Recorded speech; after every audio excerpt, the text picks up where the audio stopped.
था, राइट?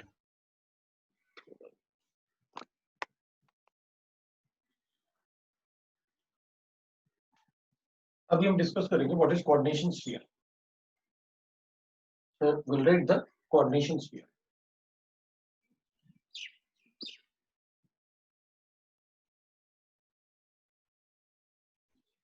ठीक है ना? So coordination sphere is represented by the square bracket. By square bracket.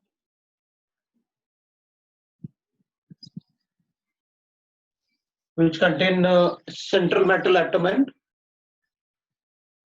which contain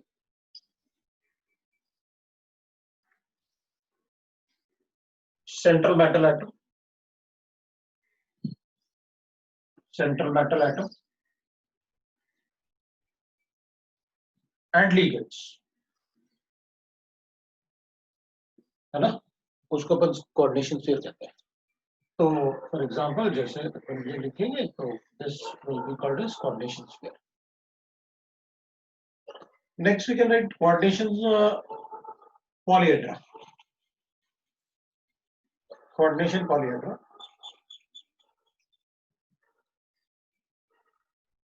Coordination polyhedra को तो लिखेंगे that is the geometry of the complex. जो उस कॉम्प्लेक्स की ज्योमेट्री होगी ना उसको अपन कहेंगे कोऑर्डिनेशन पॉलीहेड्रा। जैसे मोस्ट ऑफ द कॉम्प्लेक्सेस मैंने आपसे कहा था कि they are that is geometry of complex, that is जैसे एग्जांपल लिखेंगे अपन तो octahedral, tetrahedral, square planar etcetera लिखेंगे। Tetrahedral and will write that it is etcetera. तो जैसे ऑक्टाहेड्रल की बात करेंगे अपन तो एग्जांपल के लिए अपन लिखेंगे जैसे पॉलीहेड्रा लिखना है बिल्कुल, तो जो कोऑर्डिनेशन स्फीयर के अंदर जो भी मॉलिक्यूल का ज्योमेट्री होगा या कॉम्प्लेक्स का ज्योमेट्री होगा उसको अपन कहते हैं कोऑर्डिनेशन पॉलीहेड्रा। तो एग्जांपल के लिए जैसे अपन लिखेंगे ना कि भाई एक कोऑर्डिनेशन स्फीयर है, उसमें एक मेटल होगा और लीगेंड उसमें 6 होंगे। अगर 6 लीगेंड है तो देयर विल बी 6 कॉर्नर्स, और 6 कॉर्नर होंगे तो वो ऑक्टाहेड्रल ज्योमेट्री होगा। तो will write that octahedral geometry जो होगा वो ऐसे होगा, there will be a metal line और ये उसके बॉन्ड्स होंगे, स्क्वायर प्लेनर पिरामिड। तो अपन कहेंगे भाई यहाँ पर लीगेंड होगा, यहाँ पर भी लीगेंड होगा, यहाँ पर भी लीगेंड होगा, यहाँ पर भी लीगेंड होगा, यहाँ पर भी लीगेंड होगा और यहाँ पर भी लीगेंड होगा। और ये सारे के सारे बॉन्ड जो होंगे वो कितना, ये जो सारे के सारे बॉन्ड होंगे वो सब कोऑर्डिनेट बॉन्ड्स होंगे। मतलब the ligand will behave as a base, Lewis base, and the metal line will behave as a Lewis acid. तो अपन क्या करेंगे भाई इसमें ना ये भी इलेक्ट्रॉन डोनेट करेगा, ये भी इलेक्ट्रॉन डोनेट करेगा, ये भी इलेक्ट्रॉन डोनेट करेगा, ये भी इलेक्ट्रॉन डोनेट करेगा, it will be like this.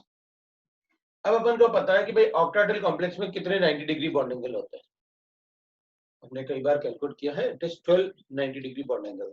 So you know that how the coordination polyhedra is. दूसरा कोऑर्डिनेशन पॉलीहेड्रा होता है दैट इज अगर मेटल के साथ नंबर ऑफ लीगेंड इज 6 की जगह अगर 4 होते हैं, तो 6 की जगह अगर 4 होते हैं तो अपन उसको लिखेंगे दैट विल बी, या अपन कह सकते हैं 4 डोनर साइट्स है। जैसे इसमें 6 डोनर साइट है, अगर 6 डोनर साइट है तो ऑक्टाहेड्रल होगा, और अगर 4 डोनर साइट्स है तो इट कैन बी टेट्राहेड्रल और स्क्वायर प्लेनर। तो ये टेट्राहेड्रल भी हो सकता है और स्क्वायर प्लेनर भी हो सकता है। तो लेट अस चेक कि भाई टेट्राहेड्रल होगा तो कैसे होगा और स्क्वायर प्लेनर होगा तो कैसे होगा। तो टेट्राहेड्रल अपन को पता है कैसे स्ट्रक्चर होता है, that is called the coordination polyhedra. तो टेट्राहेड्रल में वी कैन राइट दैट ऐसे हो जाएगा अपने पास, और एक बॉन्ड अपन ऐसे बना लेते हैं। तो ये सारे के सारे जो बॉन्ड्स होंगे वो कोऑर्डिनेट बॉन्ड होंगे, एक लीगेंड, 2 लीगेंड, 3 लीगेंड और ये 4 लीगेंड, तो 4 लीगेंड्स आते हैं। तो अपन बता देंगे भाई ये coordination polyhedra for the tetrahedral molecule it is like this, all bonds are coordinate. दूसरा अपन बता सकते हैं स्क्वायर प्लेनर। तो स्क्वायर प्लेनर में विल राइट लाइक दिस कि भाई स्क्वायर प्लेनर में अपन क्या करेंगे, वो ऐसे हो जाएगा, ये square planar, this will be the square planar, जो चारों बॉन्ड एक ही प्लेन में लाई करेंगे और इनके बीच में बॉन्ड एंगल जो होंगे वो 90 होंगे। जैसे इसमें था ना कि ये दोनों लिगेंड्स को अगर हटा देंगे ये दोनों, तो जो बचा होगा वो क्या होगा, स्क्वायर प्लेनर होगा। जैसे ये स्क्वायर प्लेनर बाइपिरामिडल है, तो अपन कहेंगे ठीक है भाई, विल राइट लाइक दिस, इसमें ये और ये, तो ligand 1, ligand 2, ligand 3 and ligand 4, this is coordination polyhedra for the square planar. तो ये तो हो गया टेट्राहेड्रल, है ना, टेट्राहेड्रल। और वी नो दैट टेट्राहेड्रल में तो बॉन्ड एंगल ही 109.28 मिनट्स होता है। और ये स्क्वायर प्लेनर है, स्क्वायर प्लेनर में सारे बॉन्ड एंगल्स होंगे जो इधर वाले ये 90 डिग्री होंगे, और अगर ये वाला बॉन्ड एंगल लिखेंगे तो 180 होगा बिना था, ठीक है ना। जैसे अपन कहेंगे भाई ये वाला बॉन्ड एंगल कितना होगा, तो अपन कहेंगे 180 हो जाएगा। तो like that we can decide the structure and geometry of molecules. तो ठीक है, विल राइट दैट कि अगर किसी में मतलब ऐसे भी होता है कि भाई अगर किसी कॉम्प्लेक्स में एक ही टाइप के लिगेंड है, क्योंकि कभी कभी क्या होगा कि सारे लिगेंड एक जैसे होंगे और कभी कभी कुछ लिगेंड अलग भी होंगे। तो अगर if all the ligands are same, if the ligands attached to metal ion is same, attached to metal ion in coordination sphere is same, ठीक है ना, in coordination sphere is same। तो अगर मैं coordination sphere में sphere is same, अगर वो same होंगे ना तो अपन उनको कहते हैं होमोलेप्टिक स्पीसीज या होमोलेप्टिक कॉम्प्लेक्स, होमोलेप्टिक कॉम्प्लेक्स, ठीक है। और अगर वो डिफरेंट होंगे तो उनको अपन कहते हैं heteroleptic, and if they are different, they are different, then called as, है ना, हेट्रोलेप्टिक। तो अपन को हेट्रोलेप्टिक बोलते हैं कॉम्प्लेक्स। तो ठीक है, अगर अपन एग्जांपल लिखते हैं होमोलेप्टिक में, तो अपन कहेंगे जिसमें एक ही टाइप का लिगेंड है, सपोज अमाइंस, जैसे अपन ने पहले लिखा था एग्जांपल। सो एग्जांपल में अगर मैं होमोलेप्टिक स्पीसीज लिखता हूं, तो होमोलेप्टिक के लिए मैं बता सकता हूं, जैसे कि सपोज मैंने लिखा कॉपर अमोनियम कॉम्प्लेक्स, एक ही टाइप के लिगेंड है इसमें, then it will be a homoleptic. Chromium H2O, तो इसमें एक ही टाइप के लिगेंड है, right, that it is homoleptic. और हेट्रोलेप्टिक होते तो ये अलग अलग नंबर्स में होते, एक से ज्यादा टाइप से होते, तो ये एक्सेट्रा लिख देते हैं अपन। एंड हेट्रोलेप्टिक की बात करूंगा तो it will be like this. तो हेट्रोलेप्टिक लिगेंड्स की अगर बात करेंगे अपन, तो it will be like this कि भाई जैसे अपन ने लिखा, तो क्रोमियम लिखा मैंने और 3 H2O लिखे और 3 अमाइन लिखे, जैसे सपोज NH3 होल थ्राइस, तो मैंने 3 H2O लिखे और 3 अमोनिया लिखे, तो will say that it will B heteroleptic complex. तो उस टाइप से अपन बता सकते हैं what is homoleptic and heteroleptic. तो ये अपने लिए हो जाएंगे कोऑर्डिनेशन स्फीयर में, will say that coordination polyhedra क्या होता है और कोऑर्डिनेशन स्फीयर क्या होता है। कोऑर्डिनेशन स्फीयर वो होता है जो स्क्वायर ब्रैकेट के अंदर जो आप लिखेंगे उसको आप कोऑर्डिनेशन स्फीयर बोलेंगे, स्क्वायर ब्रैकेट को जिसके अंदर मेटल आयन भी होता है और लिगेंड स्फीयर, ठीक है। So we got that what is coordination sphere and what is coordination polyhedra, what is heteroleptic and what is homoleptic species, ये कॉम्प्लेक्स बोलते हैं। स्पीसीज भी बोलेंगे, कॉम्प्लेक्स भी बोलेंगे। स्पीसीज मतलब देयर आर आयंस, तो उनको बोल सकते हैं। So now in a coordination compound we have discussed that कि भाई what are ligands, what are what is coordination sphere, what is central metal line, how to calculate its oxidation state. So we have written all the parts. अब कुछ parts ऐसे होता है जो थोड़ा सा मतलब इम्पोर्टेंट भी होता है और थोड़ा सा पार्ट जो अपन को पता होना ही चाहिए, अगर पता होगा तो हम अच्छे से क्वेश्चन को सॉल्व कर पाएंगे। तो एक बार मैं लिखूंगा, जैसे लीगेंड्स के बारे में लिखना होता है अपन को, लीगेंड्स में अपन क्या लिखेंगे इन द लीगेंड्स, भाई एक तो हमको लीगेंड्स के नाम पता होने चाहिए और दूसरा है कि कुछ लीगेंड्स का नेचर जो होता है वो अलग अलग होता है। तो अपन नेचर एक बार चेक कर लेते हैं लीगेंड्स का, मैं इस बता रहा हूँ।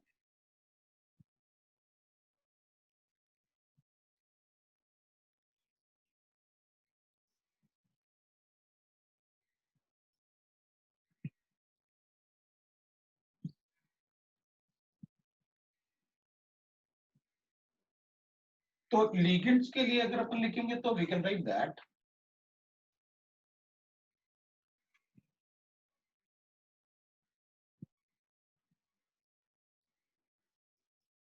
तो वी हैव रिटन दैट भाई हमने मोनोडेंटेड, बाइडेंटेड, ट्राइडेंटेड ऐसे लीगेंड्स के बारे में लिखा हुआ है, ठीक है ना।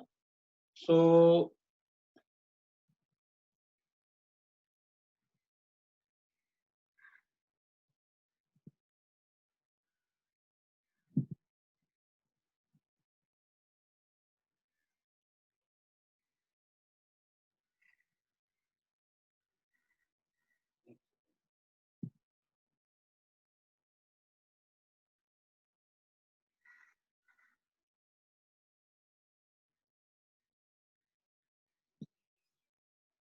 जो डेल पीसी से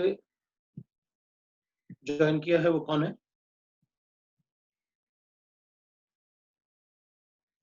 डेल पीसी से ज्वाइन किया वो कौन है?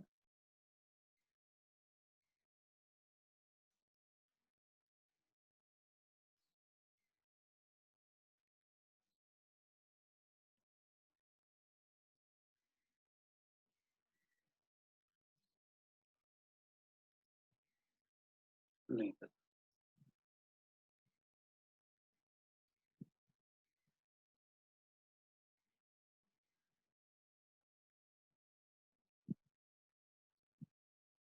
शुरू करते हैं। मैंने जो भी अपने नाम से मतलब वो नहीं करेगा ना और बैच नेम नहीं लिखेगा, मैं उसको हटा दूंगा। तो मुझे नाम भी चाहिए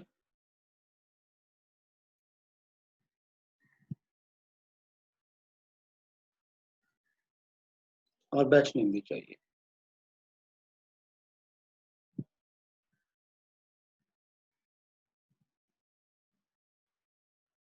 चलो शुरू करते हैं। कल से सुबह सुबह याद रखना, मतलब you have to write the batch name as well as the your name. तो मैं क्या कर रहा था कि भाई अपन लिखेंगे द एम्बिडेंट लीगेंड, तो टाइप्स ऑफ लीगेंड्स भी थोड़ा सा पार्ट अपन को पढ़ना होता है। तो will read that ambient ligands का।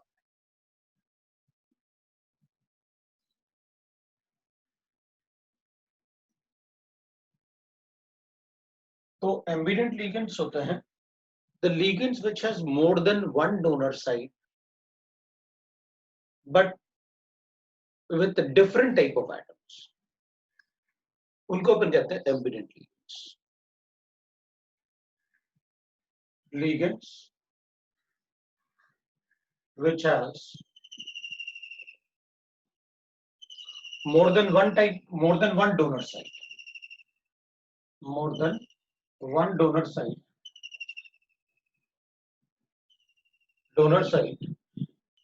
तो वो लिगेंड जिनमें एक से ज्यादा डोनर साइट होंगे but by different type of atom, but by different type of atoms, type of atom, इनको कहते हैं अपन एम्बिडेंट लिगेंड। तो विल राइट द एग्जांपल। तो एग्जांपल की बात अगर अपन करेंगे तो विल राइट दैट, जैसे अपन लिखेंगे Cn, तो Cn में ये भी डोनर साइट होता है और ये भी डोनर साइट होता है। भाई इससे भी डोनेट कर सकता है, इससे भी डोनेट कर सकता है, then it will be embedded ligand. तो साइनाइड। फिर कार्बोनाइल भी लिख सकते हैं। ये इलेक्ट्रॉन क्रॉस वाला इलेक्ट्रॉन मतलब है कि वहां पर अपन ने एक एक्स्ट्रा इलेक्ट्रॉन ऐड किया था, तो नेगेटिव चार्ज होता ना उस पर, तो वो एक्स्ट्रा इलेक्ट्रॉन की वजह से हो गया। यू कैन अज्यूम दैट ये तो 5 इलेक्ट्रॉन किसके होंगे, नाइट्रोजन के होंगे, तो कार्बन के 4 इलेक्ट्रॉन ये वाले हो गए, तो एक एक्स्ट्रा 4 इलेक्ट्रॉन ये क्रॉस वाले हो गए ना, तो एक इलेक्ट्रॉन एक्स्ट्रा ऐड किया होगा, तो उसकी वजह से मैंने नेगेटिव चार्ज लिखा। इस केस में we know that the structure will be like this, तो ये होगा carbonyl, that will be the embedded ligand. उसके बाद अपन ऐसे भी लिख सकते हैं, मतलब हमें बस लिगेंड में क्या चेक करना है कि हमें उसका स्ट्रक्चर पता होना चाहिए, और एक से ज्यादा डोनर साइट हैं लेकिन अलग अलग एटम से, जैसे यहाँ पर कार्बन से, यहाँ पर नाइट्रोजन से, देन इट इज एम्बेडेड। तो अपन ऐसे भी लिख सकते हैं भाई, इधर भी है, और थायोसाइनाइड ना नेगेटिव चार्ज होगा इस पे, तो अपन इसको लिख सकते हैं थायोसाइनाइड, थायोसाइनाइड। तो ये भी एम्बेडेड लिगेंड होगा, इस पे एक नेगेटिव चार्ज होता है, इस पे भी एक नेगेटिव चार्ज होता है। तो मैं इसको ना ऐसे मतलब डीलोकलाइज करके नाइट्रोजन पे भी नेगेटिव चार्ज बना सकता हूँ, क्योंकि इधर ट्रिपल बॉन्ड और lone pair they are in conjugation, तो मैं इसको ऐसे भी लिख सकता हूँ।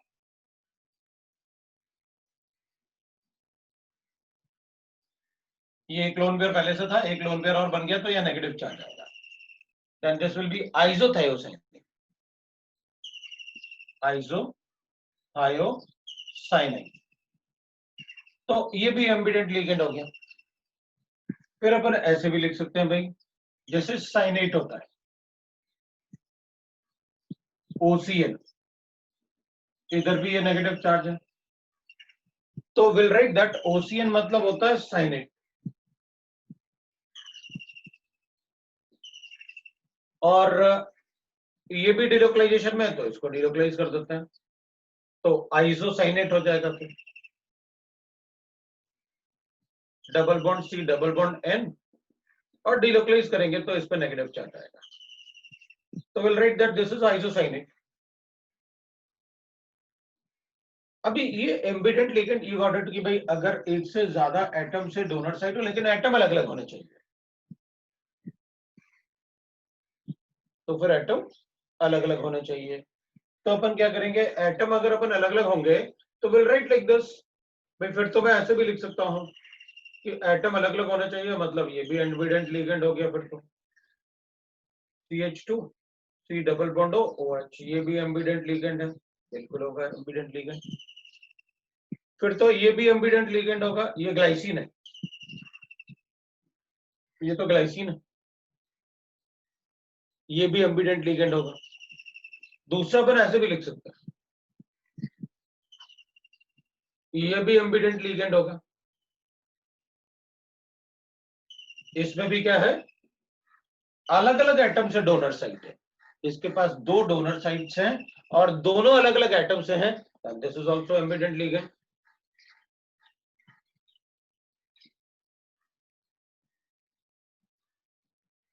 So it is not that कि एम्बिडेंट लिगेंड एक छोटा सा मॉलिक्यूल ही होना चाहिए, एम्बिडेंट लिगेंड कुछ भी हो सकता है, उसमें एक से ज्यादा डोनर साइट होना चाहिए। मतलब एम्बिडेंट लिगेंड बाइडेंटेड भी हो सकता है, बिल्कुल हो सकता है। भाई लोन पेयर्स हैं, अलग अलग एटम पे है और दोनों डोनेट कर सकते हैं, क्यों? क्योंकि 1 2 3 4 है और फिफ्थ क्या होगा, मेटल बन जाएगा, तो वो ambident ligand. So this is how we can write the ambident ligand. So you got it कि भाई एम्बिडेंट लिगेंड का मतलब है कि जैसे अगर मैं इसको कहूंगा, मान लो मेरे पास ऐसे गिवन है, तो इसके पास एक से ज्यादा डोनर साइट तो है, लेकिन ये एम्बिडेंट लिगेंड नहीं हो सकता, क्यों? क्योंकि सेम टाइप के एटम से डोनर साइट है, और अपन ने साफ साफ लिखा हुआ है more than one donor site but with by different type of atoms, that is evident। ठीक है भाई, तो अपन बता देंगे that is the ambident ligand। next we can write is हमने कोऑर्डिनेशन नंबर भी पढ़ लिया, हमने एम्बिडेंट लीगेंड भी पढ़ लिया। अब थोड़ा सा ना मैं लीगेंड के नेम के बारे में बताऊंगा, naming of ligands, charge and naming of ligand, so that कि हमको क्या करना पड़ेगा, हमको आईयूपैक नेमिंग लिखनी पड़ेगी। क्योंकि अब जो कोऑर्डिनेशन कंपाउंड है, अब अपन इसके एक बार अपन ने सारे पार्ट्स पढ़ लिए कि कोऑर्डिनेशन कंपाउंड के क्या क्या पार्ट्स होते हैं। अब चैप्टर में हमको क्या करना होता है, कोऑर्डिनेशन कंपाउंड का पार्ट्स तो पढ़ लिया हमने, वी गॉट इट कि what are the parts of the coordination compound. अब हमें पढ़ना है कि भाई ठीक है, हमको पता चल गया कि कोऑर्डिनेशन कंपाउंड में कितने पार्ट्स होते हैं और क्या क्या होता है, तो क्या व्हाट आर द एप्लीकेशन, हम उसको क्यों पढ़े इतना सारा। तो अपन कहेंगे हमें कोऑर्डिनेशन कंपाउंड का एक तो आईयूपैक नेमिंग पढ़ना है, दूसरा हमें उसका ज्योमेट्री डिस्कस करना है कि भाई अभी आपने बताया जैसे ऑक्टाहेड्रल है, टेट्राहेड्रल है, स्क्वायर प्लेनर है, तो हमें कैसे पता चलेगा कि किस कॉम्प्लेक्स चीज का क्या स्ट्रक्चर होगा। फिर उनके मैग्नेटिक प्रॉपर्टीज, उनकी स्टेबिलिटीज, उनका isomerism, that part is involve in this chapter. तो एक एक करके अपन डिस्कस करते हैं। हमें कोऑर्डिनेशन कंपाउंड में सारे पार्ट्स तो पता है किसको क्या बोलते हैं। तो सबसे पहले अपन बात करते हैं आईयूपैक नेमिंग। तो IUPAC naming of coordination compounds, तो सबसे पहले अपन वही डिस्कस कर लेते हैं भाई, IUPAC naming, naming of coordination compound, ठीक है ना। तो अपन कॉम्प्लेक्स की आईयूपैक नेमिंग की बात कर रहे हैं। अब आईयूपैक नेमिंग लिखने के लिए जैसे जो रूल्स आईयूपैक नेमिंग के आपने ऑर्गेनिक केमिस्ट्री में बनाए थे, ऑलमोस्ट वही रूल्स इसमें भी होते हैं, उसमें ज्यादा डिफरेंस नहीं होता है। तो ठीक है, अगर ज्यादा डिफरेंस नहीं होता आईयूपैक नेमिंग में, तो लेट अस राइट। तो कॉम्प्लेक्स तो पॉजिटिवली चार्ज भी होता है, नेगेटिवली चार्ज भी होता है। तो कभी भी अगर अपन को ऐसे गिवन है ना, जैसे मैं ऐसे लिखता हूं या मैं ऐसे लिखता हूं, ठीक है, तो इसका नाम कभी अपन क्या नहीं बोलते, क्लोराइड पोटेशियम नहीं बोलते, अपन पोटेशियम क्लोराइड ही बोले, इसको कॉपर सल्फेट ही बोलोगे। अच्छा, इसका मतलब है किसी भी कंपाउंड का नाम लिखने के लिए मुझे पहले किसको नाम करना होता है, कैटायनिक पार्ट। तो पहले मैं कैटायनिक पार्ट को नाम करूंगा, बाद में एनायनिक पार्ट को नाम करूंगा। तो अपन उधर भी कहेंगे भाई कोऑर्डिनेशन स्फीयर पे तो पॉजिटिव चार्ज भी होता है और नेगेटिव चार्ज भी होता है। तो अपन कहेंगे इसमें, इसके लिए अपन रूल्स लिखने वाले हैं। What are the rules we have to follow to name the compounds. तो रूल नंबर 1 होगा, first name the cationic part then the anionic part, name cationic part then anionic part. वो तो आप नहीं भी लिखते तब भी मैं करता, व्हाई इट इज सो, क्योंकि किसी भी कंपाउंड का नाम लिखो तो पहले अपन को कैटायनिक पार्ट नाम करना होता है, बाद में अपन को एनायनिक पार्ट नाम करना होता है, ठीक है। दूसरा अपन लिखेंगे तो कैटायनिक पार्ट जैसे अपने पास ऐसे गिवन है, और वो अपन को वैसे ही पता चल जाएगा कैसे। एग्जाम्पल, अगर मेरे पास ऐसे गिवन है FeCN, तो अपन को पता है कि ये कैटायनिक पार्ट है और वो एनायनिक पार्ट है, मतलब पहले पोटेशियम को नेम करेंगे, बाद में कॉम्प्लेक्स को नेम करेंगे। और अगर ऐसे है CrH2O होल 6 और Cl3, तो ऑब्वियस सी बात है इसमें पहले इसको नेम करेंगे, बाद में क्लोरीन को नेम करेंगे, क्योंकि ये वाला पार्ट कैटायनिक पार्ट होगा। जब वाटर में डिसोसिएट करेंगे इसको, तो 3 Cl बनेंगे, एक कोऑर्डिनेशन कंपाउंड बनेगा, एक कोऑर्डिनेशन स्फीयर बनेगा। तो पहले कैटायनिक पार्ट को नेम करेंगे, बाद में एनायनिक पार्ट को नेम करेंगे। दूसरा चेक कर लेते हैं अपन, ठीक है। दूसरा अपन लिखेंगे कि द कैटाइन और A9 present outside the coordination sphere, present outside the coordination sphere,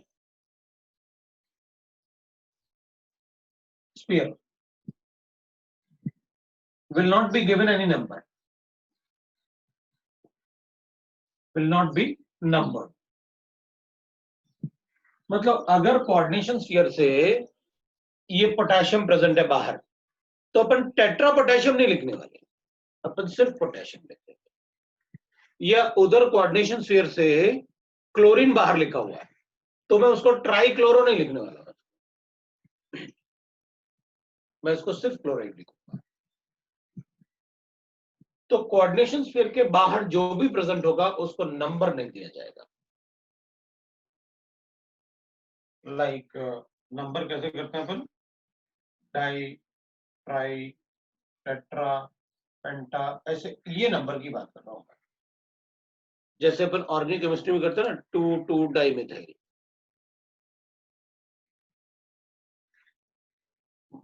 तो यहां भी अपन इनके नंबर्स के लिए, लीगेंड के नंबर के लिए तो नंबर देंगे, लेकिन जो कोऑर्डिनेशन स्फीयर के बाहर प्रेजेंट है उसको नंबर नहीं देंगे।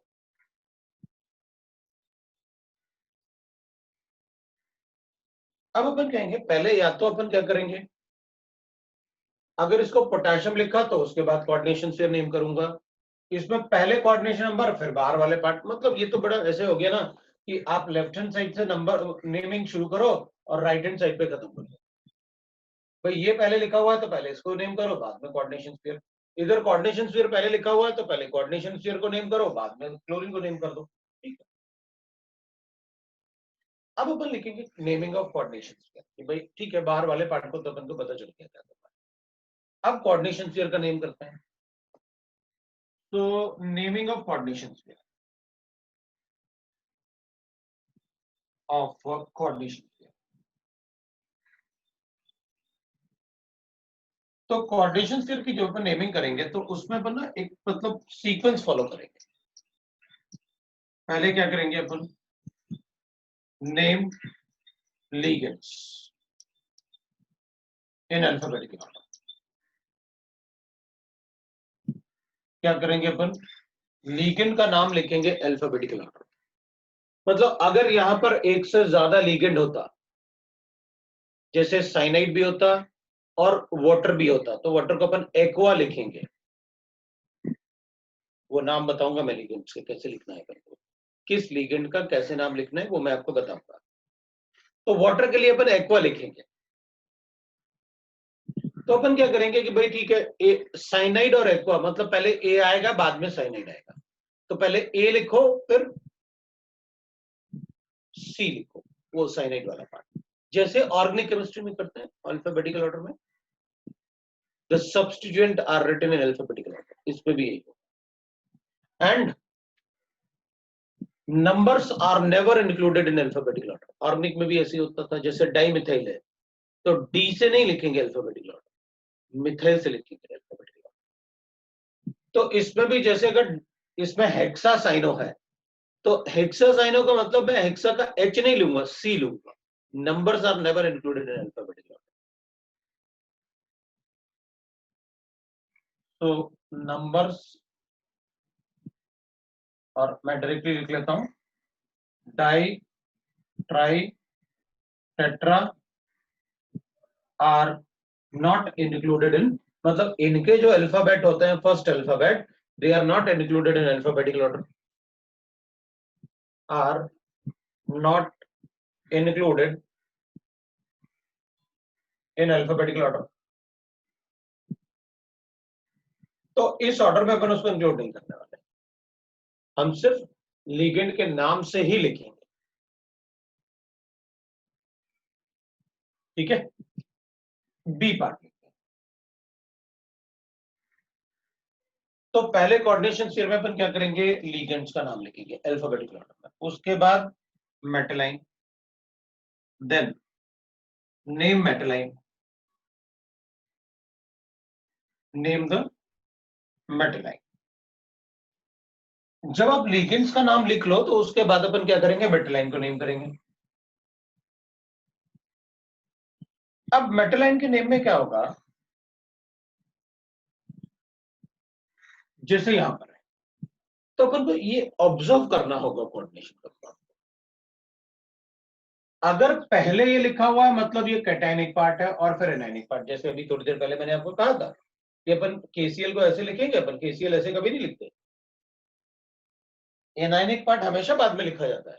मतलब यहाँ ये जो कोऑर्डिनेशन स्फीयर है दैट इज एनायनिक पार्ट और ये कैटायनिक पार्ट है, और यहाँ इससे पहले तो कुछ लिखा ही नहीं था, इसका मतलब यही कैटायनिक पार्ट है और ये एनायनिक पार्ट था।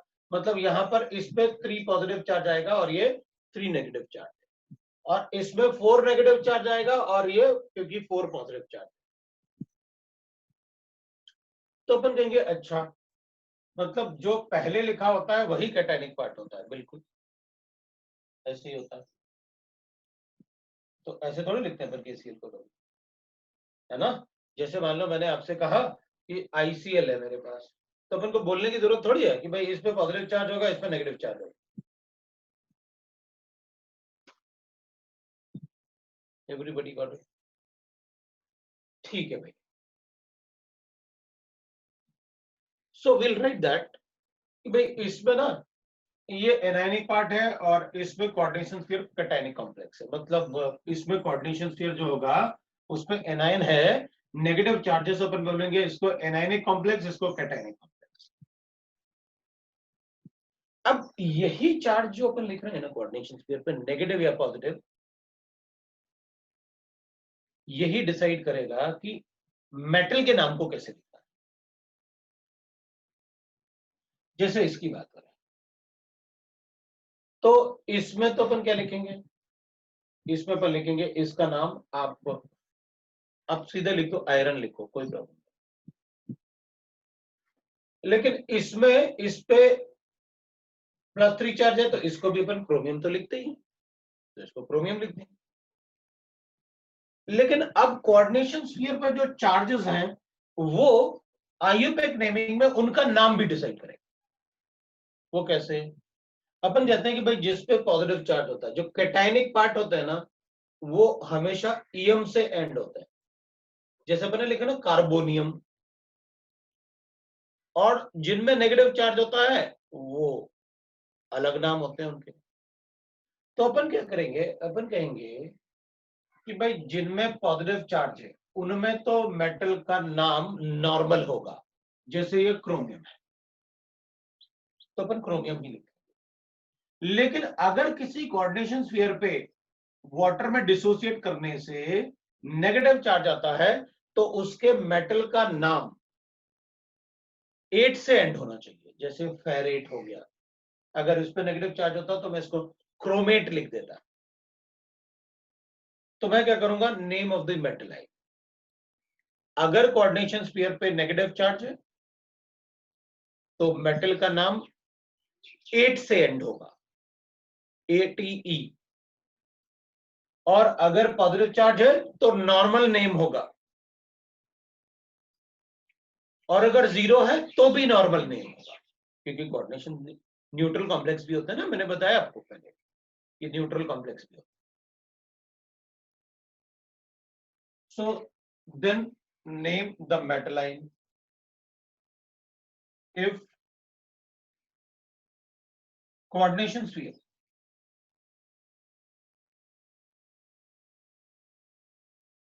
है ना, if the coordination sphere has positive charge is cationic, मैं इसको cationic, then normal name of metal। और अगर इसकी जगह कोऑर्डिनेशन स्फीयर में, ठीक है, कैटाइन, तो अगर coordination sphere is A9, the name of metal end with 8, then name of metal end with 8, तो उसका नाम फिर 8 से एंड होगा। अगर 0 है तो भी नॉर्मल नेम होगा, कैटायनिक स्फीयर या फिर नॉर्मल, मतलब neutral. So if coordination sphere is neutral then also normal name, coordination sphere is neutral मतलब वहां कोई चार्ज नहीं। Then normal name of metal.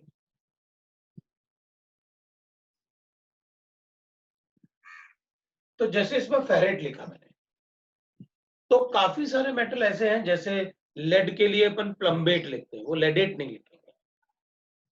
Silver के लिए अपन अर्जेंटेट लिखेंगे।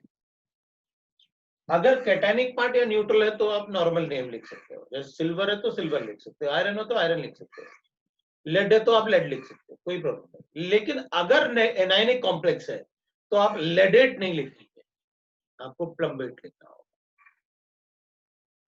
आपको फेरेट लिखना होगा, अर्जेंटेट लिखना होगा, हाइग्रोमेट लिखना होगा मरकरी, ऑरेट लिखना होगा सिल्वर के लिए। तो वो अपन ध्यान रखेंगे। तो अपन कहेंगे ठीक है भाई, द नेम ऑफ मेटल्स जैसे होते हैं, name of metal, metal as 8, तो अपन कहेंगे एज 8, जैसे फेरेट हो गया, Fe के लिए, अर्जेंटेट हो गया Ag के लिए, ऑरेट हो गया गोल्ड के लिए, प्लम्बेट हो गया लेड के लिए,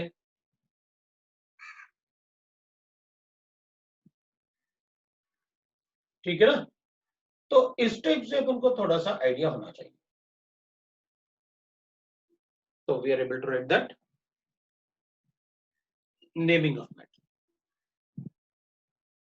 अब हमने क्या किया, पहले इधर वाले पार्ट को नेम किया, फिर लीगेंड को नेम किया अल्फाबेटिकल ऑर्डर में, और उसके बाद फिर मेटल को नेम किया। अब मेटल का ऑक्सीडेशन स्टेट भी लिखना है, क्योंकि वो भी पार्ट होगा किसका, कोऑर्डिनेशन स्फीयर का। तो अपन इसके बाद लिखेंगे कि अब आप now right the oxidation state of metal, state of metal, write the oxidation state of metal in Roman numerals, Roman numerals, inside the bracket है, in bracket। तो रोमन न्यूमरल्स क्या होता है, ऐसे लिखना है अपन को, जैसे ऑक्सीडेशन स्टेट 1 है तो आप ऐसे लिख लो, 2 है तो आप ऐसे लिख लो, 3 है तो आप ऐसे लिख लो, जैसे आप क्लास सेक्शन लिखते हो अपना, वो रोमन न्यूमरल्स। 0 है तो 0, क्या 0 तो 0 ही रहेगा, फिर वो थोड़ी लिखेंगे फिर, इन ब्रैकेट। तो रोमन न्यूमरल्स इन ब्रैकेट लिख लेंगे अपन,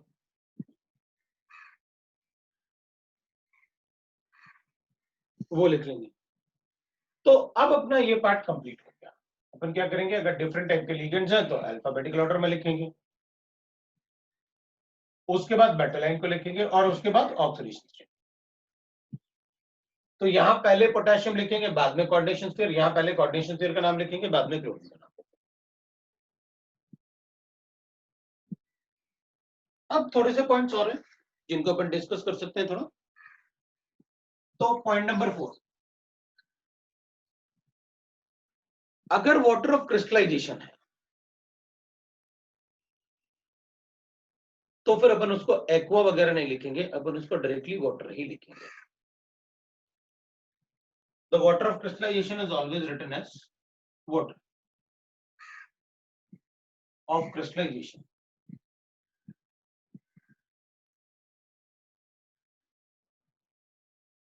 क्योंकि वाटर ऑफ क्रिस्टलाइजेशन जो होगा वो हमेशा कोऑर्डिनेशन स्फीयर से बाहर होगा, जैसे अपन Na2SO4.10H2O ग्लोबुलर सॉल्ट।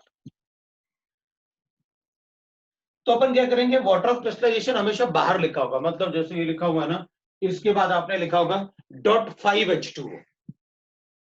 तो इसका नाम लिखने के बाद वो .5H2O जो लिखा होगा, that is called water of crystallization. तो वो .5H2O को मैं सीधा इस क्लोराइड को लिखने के बाद लिख दूंगा 5 वाटर, उसमें एक्वा वगैरह नहीं लिखना है।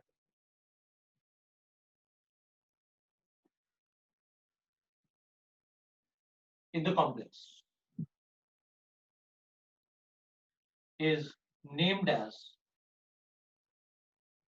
water. along with its number of order of crystallization. तो जो भी नंबर अपन को जैसे .5H2 गिवन है तो अपन ऐसे लिख लेंगे .5H2. That is water of crystallization के बारे में. अब ऑर्गेनिक लिगेंड्स भी होता है, इनऑर्गेनिक लिगेंड्स भी होते हैं, तो कोई प्रॉब्लम नहीं है अपन को. ऑर्गेनिक लिगेंड होंगे तो सीधा उनका आईयूपैक नेम लिख देंगे. भाई यहाँ पर ये तो लिखा ही होगा अल्फाबेटिकल ऑर्डर में. अगर कोई ऑर्गेनिक लिगेंड है तो अपन उसका नाम वैसे ही लिखेंगे.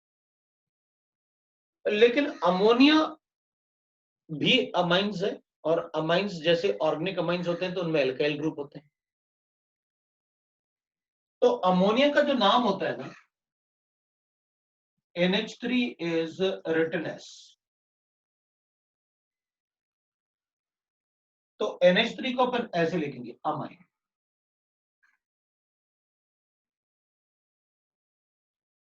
But organic amine, organic amine, तो ऑर्गेनिक अमाइन में जैसे मैंने कल बताया था भाई कि ethylene diamine, ethylene diamine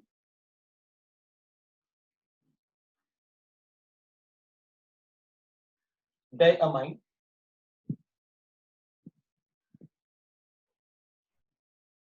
ethylene diamine EN will have. Sir board clear नहीं दिख रहा. बोर्ड क्लियर नहीं दिख रहा मतलब ये बॉटम वाला पार्ट नहीं दिख रहा है, बॉडी क्लियर नहीं दिख रहा. सर ब्लर है. अच्छा ब्लर आ रहा है, कुछ तो गड़बड़ होगा. रुकना तुम लोग. तो तुम रिकॉर्डिंग बंद करो. मुझे पता चल गया अभी एक बार फिर. मतलब ब्लर कब से शुरू, स्टार्टिंग से ही मतलब ब्लर लास्ट पॉइंट से ही से. तो फिर लास्ट पॉइंट मतलब फिर लास्ट पॉइंट में गुस्सा क्यों हो गया ये? अच्छा चलो कोई बात नहीं, तो आप एक बार देख लीजिए, अगर कोई डाउट होगा तो बता देना मुझे. तो ठीक है, मुझे लगता है वो एंटीवायरस अपने आप रन करने लगा था ना, उसकी वजह से गड़बड़ हुआ होगा. मैंने उसको मतलब स्टॉप कर दिया था. नेट का एंटीवायरस लगाना बहुत जरूरी है, नहीं तो अपन कब गड़बड़ हो जाए लैपटॉप कुछ भरोसा नहीं. चलो फिर अपन देखते हैं. तो मैंने आपसे कहा कि जब अपन अमाइन लिखेंगे ना, अमोनिया अमाइन, तो अपन को क्या करना पड़ेगा, इसमें डबल M लिखना होगा. जब अमोनिया के लिए अमाइन लिखेंगे ना तो डबल M लिखना पड़ेगा. लेकिन जब ऑर्गेनिक अमाइन को लिखेंगे ना तो उसमें सिंगल M ही आएगा. विल हैव सिंगल M,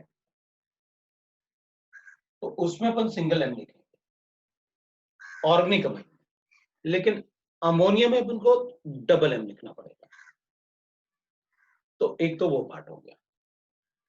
अब भाई बाहर जो लिखा हुआ है उसमें पोटेशियम वगैरह अपन को कोई प्रॉब्लम नहीं होने वाला भाई. पोटेशियम के लिए अंदर मेटल आयन का ऑक्सीडेशन स्टेट कैलकुलेशन अपन को आता है भाई ऐसे ना, 4 इधर 6 नेगेटिव 4 पॉजिटिव, तो इधर +2 होगा, क्योंकि पॉजिटिव और नेगेटिव चार्ज इक्वल होने चाहिए.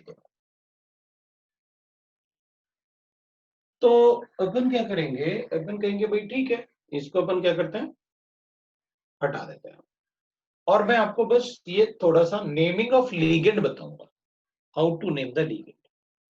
तो इसमें अपन 6th पॉइंट लिखेंगे, और उस 6th पॉइंट को कैसे लिखना है विल चेक करना है. तो इस पार्ट को हटा देता हूं मैं. कोऑर्डिनेशन स्फीयर में पहले क्या लिखना होता है, पहले अपन को लिखना होता है कोऑर्डिनेशन स्फीयर में लीगेंड्स को, वो भी अल्फाबेटिकल ऑर्डर में, और नंबर्स को इंक्लूड नहीं करेंगे अपन अल्फाबेटिकल ऑर्डर में. Right, numbers are never included in alphabetical order. तो मैं यहां पर 6th पॉइंट लिखता हूं. Point number 6 is naming of ligand. Naming of ligand. तो लीगेंड के नाम में अपन क्या करेंगे कि भाई जो कैटायनिक लीगेंड होते हैं उनका नाम EM से एंड होना चाहिए. एनायनिक लीगेंड का नाम O से एंड होना चाहिए, और न्यूट्रल नॉर्मल नेम होगा.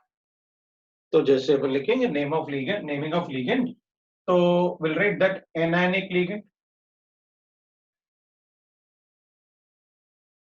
ends with O. अब ends with को ऐसे भी लिख सकते हैं, have suffix, suffix मतलब लास्ट वाला लेटर O. कैटायनिक होगा तो EM, cationic has suffix EM. तो अगर न्यूट्रल होगा तो नॉर्मल, उसमें बस कुछ नहीं करने वाले, न्यूट्रल वाले में, ठीक है। तो what we can do is, जो अपन यहां पर कर सकते हैं, जैसे कि भाई कुछ लिगेंड लिख के देख लेते हैं। तो अपन लिखते हैं लिगेंड, तो मैं पहले ना एनायनिक, क्योंकि एनायनिक कॉम्प्लेक्स लिगेंड एनायनिक बहुत सारे बनेंगे, क्योंकि मेटल पे तो हमेशा पॉजिटिव चार्ज ही होगा ना, तो लिगेंड पे पॉजिटिव चार्ज आना थोड़ा मुश्किल होगा, क्योंकि मेटल जो होगा वो तो पहले ही कैटायनिक होगा, उस पर तो पॉजिटिव चार्ज ही हो सकता है या जीरो हो सकता है, तो लिगेंड को मोस्टली क्या होगा, नेगेटिव ही होगा। तो अपन लिगेंड के नाम देखते हैं। अब मैं ना पहले कुछ लिगेंड्स लिख लेता हूं, ठीक है, मैं कुछ लिगेंड पहले लिख लेता हूं और फिर देखते हैं क्या पता है। तो मैंने एनायनिक लिगेंड और उनका नाम लिख लेता हूं कैसे लिखना है। सो लिगेंड एंड देयर नेम। तो एनायनिक लिगेंड में जैसे मैं लिख लेता हूं, एक मैंने लिखा Cl माइनस Cn माइनस, तो मैं लिख लेता हूं that is CH3CO minus, then I'll write that NO3 minus, फिर मैं लिख लेता हूं दैट इज, अब मैं ऐसे कर लेता हूं भाई, NH2 minus, NH2 minus, N minus 3, O2 minus, O2 2 minus,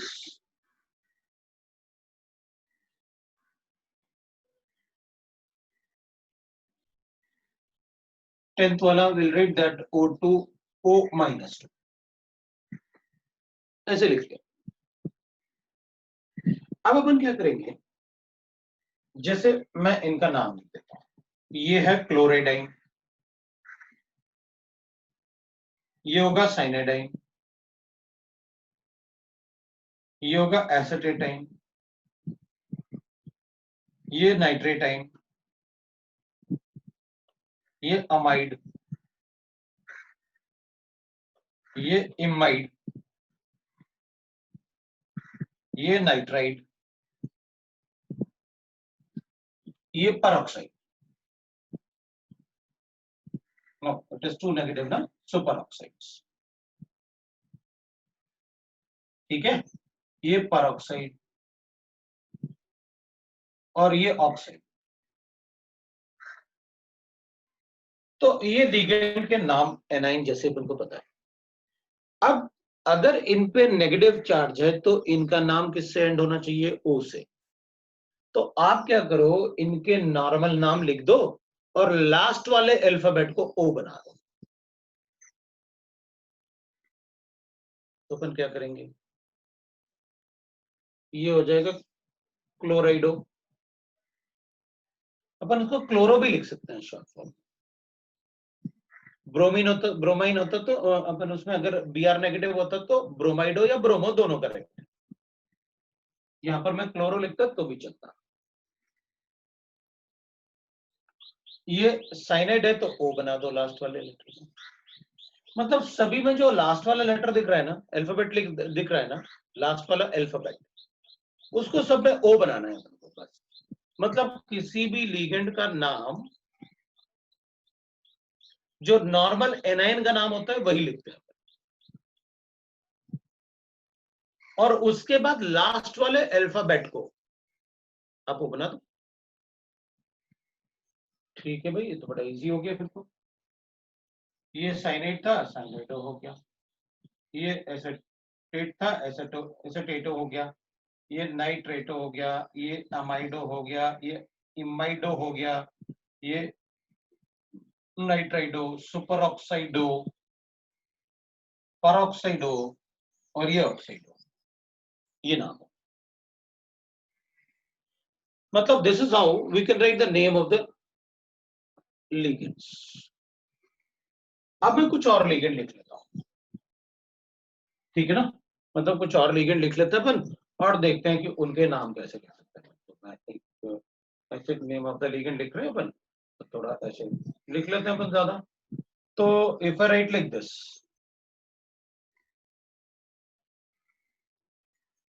तो आप भी ट्राई कर सकते हैं कि भाई what will be the name of the ligand, what will be the name of the ligand.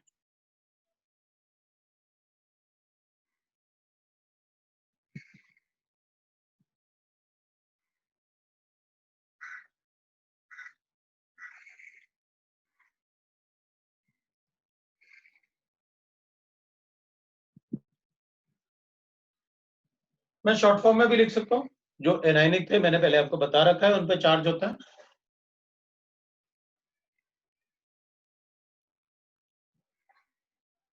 मैं इनके चार्ज भी लिख देता हूं।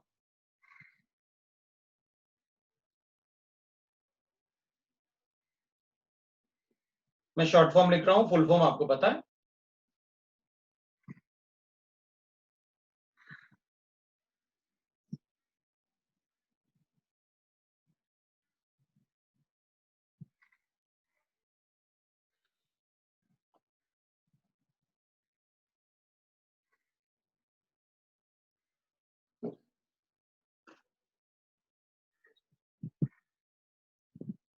देखो भाई, नेम ऑफ द लिगेंड लिख के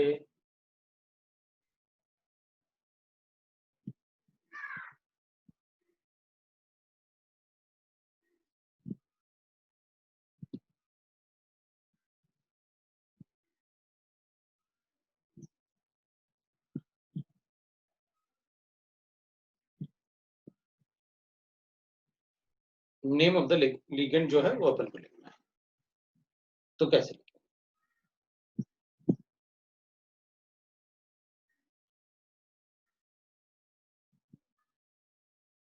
तो अगर ऐसे होता तो अपन इसको नाइट्राइड बोलते हैं, लेकिन अगर ये ऐसे है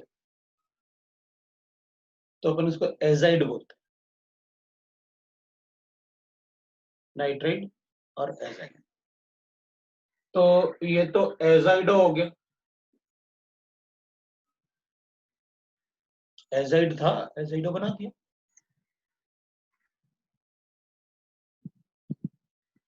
ये ऑक्सलेटो, ऑक्सलेट था, ऑक्सलेटो बना दिया। कार्बोनेट था, कार्बोनेटो बना दिया। ये एसिटाइल एसीटोन लिखा था अपन, तो अपन लिखेंगे भाई एसिटाइल एसिटोनेटो।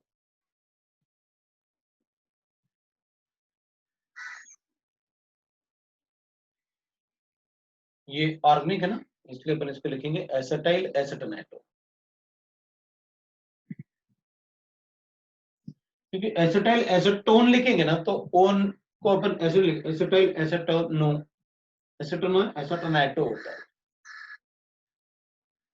डाइमिथाइल ग्लाइकोसाइड कल अपन ने लिखा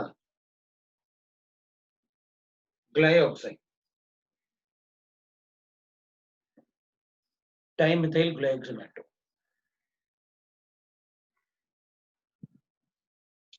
EDTA ethylene diamine tetra acetate, acetate को अपन लिखेंगे aceto. So ethylene diamine tetra एसिटो।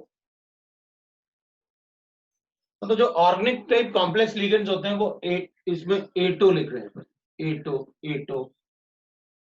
बाकी जो इनऑर्गेनिक अमाइंस जैसे होते हैं उनको अपन क्या करते हैं, बस लास्ट वाला अल्फाबेट ओ लिखना होता है। जैसे अपन ने ये भी ऑर्गेनिक लिगेंड था, एटो, क्लेक्समेटो, टेट्राएसिटेट, मतलब वो EDTA मुझे पूरा लिखने की जरूरत नहीं ना, वो इधर तक आ जाएगा वो। Ethylene diamine tetra acetate, thiosulphate,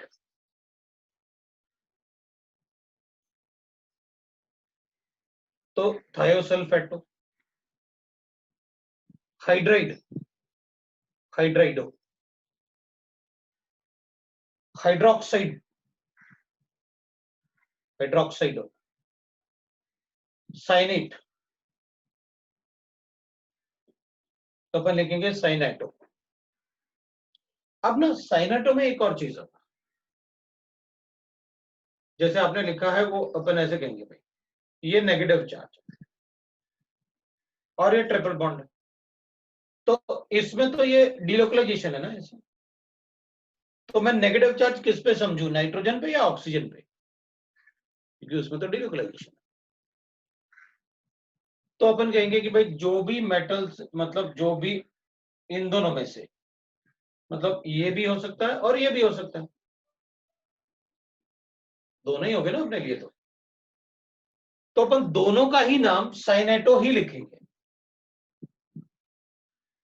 ये भी साइनेटो और ये भी साइनेटो।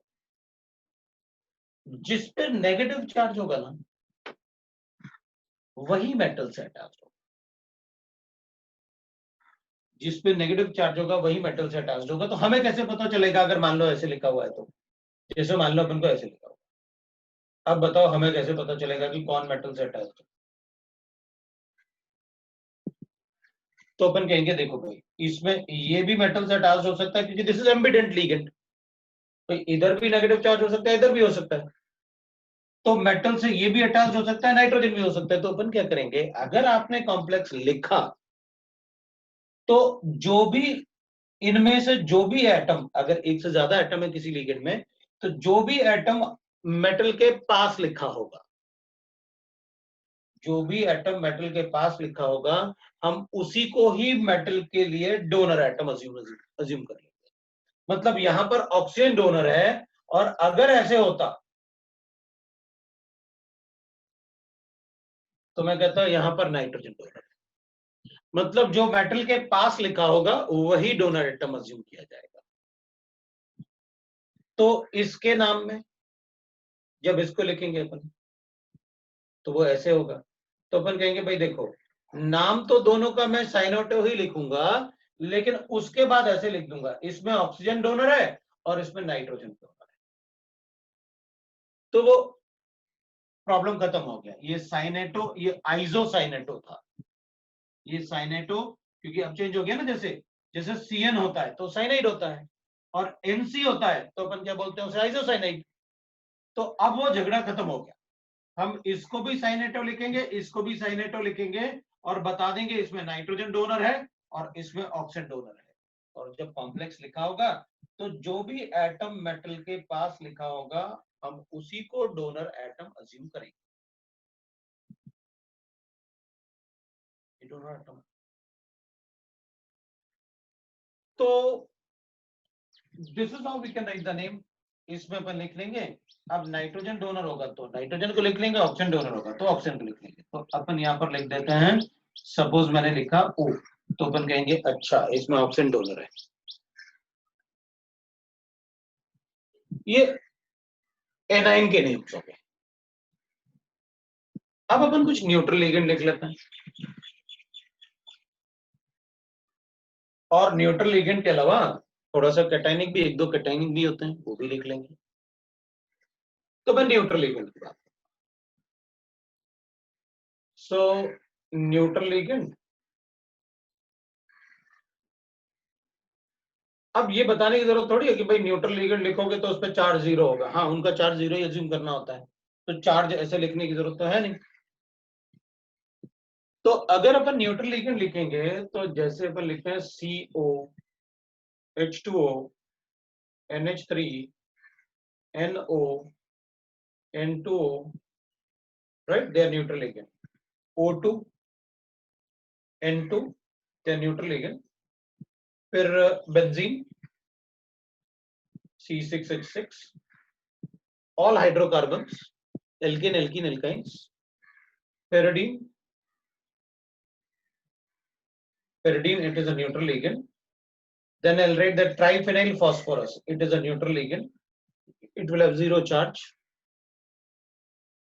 Alkane, alkene and alkynes, alkene, alkynes, they are neutral ligand. Ethylene diamine is neutral ligand, so I will write that ऐसे लिख लेता हूँ En या फिर डाइन या फिर मतलब ऐसे कुछ भी होगा अपना ट्राइन लाइक दैट, वो सब न्यूट्रल लिगेंड्स में हैं. फिर ऑर्थोफेनाइलिन वगैरह मतलब नाइट्रोजन के एरोमेटिक कंपाउंड सारे के सारे क्या हो गए न्यूट्रल लिगेंड्स. इसका नाम लिखूंगा मैं कार्बोनाइल, इसका नाम एक्वा या फिर इसमें एक्वो भी चलता है, दोनों करेक्ट हो. तो नाम ओ से एंड हो रहा है तो इसमें नेगेटिव चार्ज नहीं होगा, नहीं, वाटर के लिए वो एक्सेप्शन है. ये अमाइन डबल है,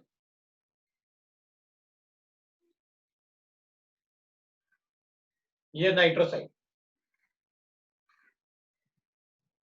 ये डाई नाइट्रोजन ऑक्साइड,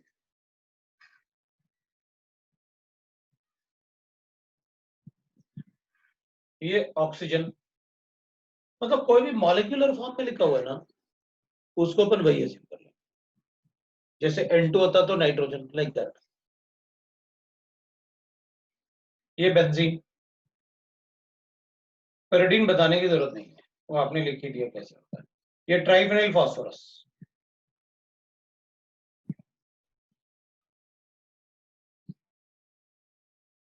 ये एल्केन, जो भी नाम होगा एल्केन का वो सीधा नाम लिख देंगे. Ethylene diamine, ethylene triamine like that, we know that. वो नेम ही लिखे हुए हैं, पढ़ना है, स्ट्रक्चर लिखा है. मोस्टली जो यूज होंगे वो ये यूज होंगे.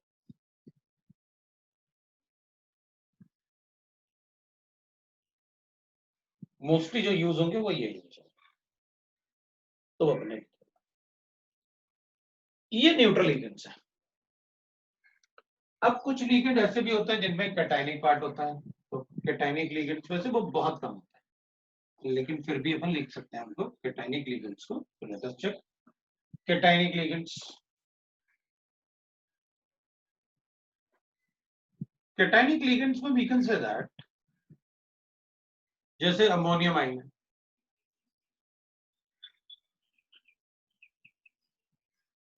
हाइड्रोजन होता है, तो जैसे ये तो अमोनियम था, फिर कैटायनिक लिगेंड है तो हैव सफिक्स ऑफ ईएम, इनमें जो सफिक्स होगा ना वो ईएम होगा.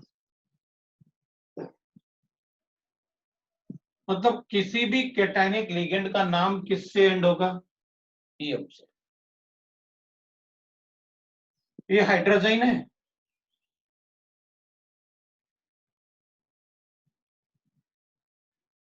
तो हाइड्रोजीनियम, लो भाई बना दिया, एक प्रोटॉन दे दिया मैंने. PH4 लिख लो, पॉजिटिव फॉस्फोनियम. फिर अपन इसको ऐसे भी लिख सकते हैं, NO पॉजिटिव, नाइट्रोसोनियम.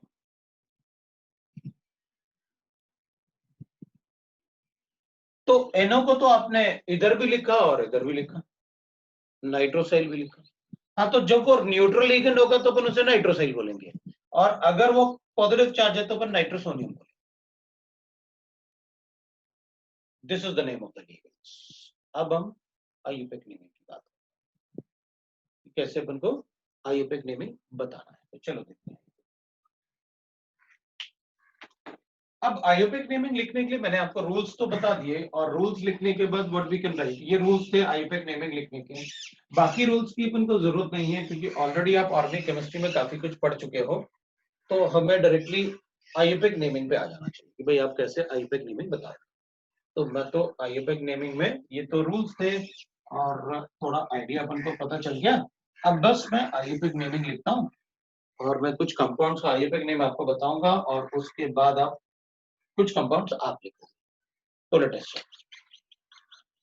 तो आई विल टेक कंपाउंड्स, मैं कुछ कंपाउंड्स लिखता हूं और उसके आईयूपैक नेम बताऊंगा और आप फिर दूसरे कंपाउंड्स के लिए लिखेंगे। सो आईयूपैक नेम, तो मैं कंपाउंड लिख लेता हूं। पहले मैं ना कुछ कंपाउंड लिख लेता हूं so that will get the maximum concepts.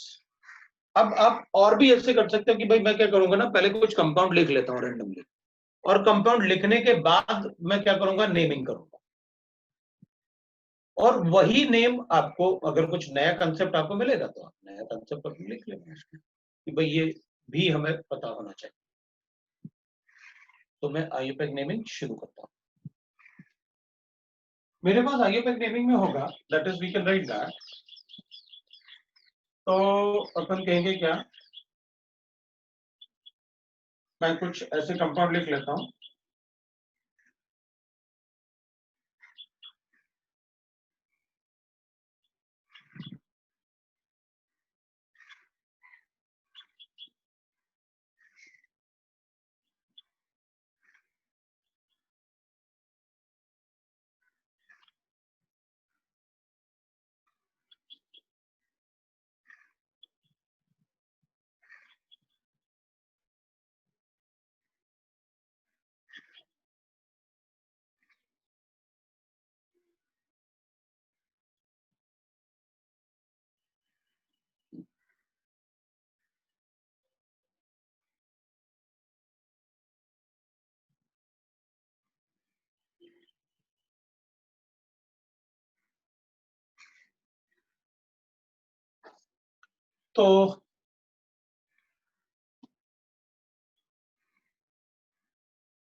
तो ये कंपाउंड्स मैंने लिखे हुए हैं, मैं इनका आईयूपैक नेम लिखता हूं और उसके बाद आप क्या करोगे, आईयूपैक नेमिंग फिर मैं कुछ कंपाउंड्स दूंगा, आप उनमें उनके आईयूपैक नेम लिखेंगे तो विल गेट द आइडिया कि भाई हमको आईयूपैक नेम कैसे लिखना है। तो विल चेक दैट है। पहले मैं पोटेशियम को नेम करूंगा, फिर इस कॉम्प्लेक्स को, पहले इसमें कॉम्प्लेक्स ही नेम करना है लेकिन इसमें चार्ज भी गिवन है अपन को, फिर इनको ऐसे नेम करेंगे। विल चेक दैट है पहले वाले को।